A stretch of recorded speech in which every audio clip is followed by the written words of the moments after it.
তারা নিজের একদম জীবনকে আসলে একদম জীবন দেওয়ার জন্য মনে হয় শহীদ হওয়ার জন্য এসেছিল।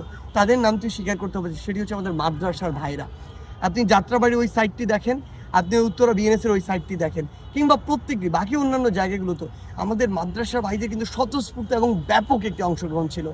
এবং আপনি যদি আজকে শহীদ ভাইদের লিস্ট দেখেন, সেখানেও তাদের উল্লেখযোগ্য একটি অংশ রয়েছে।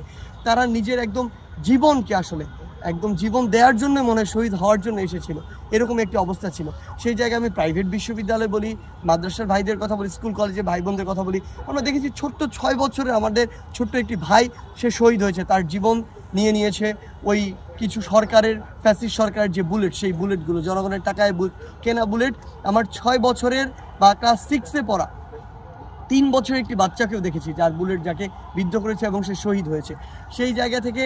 এবং সবশেষে আমরা দেখেছি দেশের সকল প্রকার, সকল পেশার, সকল ধর্মের বর্ণের মানুষ কিন্তু রাস্তায় নেমে এসেছে। তারপরের দিন যেভাবে আসলে প্রত্যেকটি ঢাকার যে প্রাইভেট বিশ্ববিদ্যালয়গুলো, আপনি যে পয়েন্টগুলোর কথা বললেন, স্পেসিফিক আমি কোনো বিশ্ববিদ্যালয়ের নাম এই কারণে বলবো না, কারণ সকলেরই অবদান ছিল, কারো কম হয়তো কারো বেশি।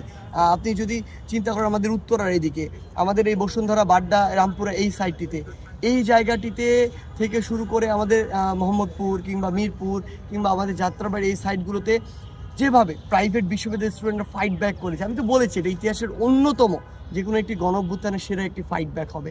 সেই কাজটি তারা তাদের জায়গা থেকে করেছে আমার স্কুল কলেজের ভাই বোনরা।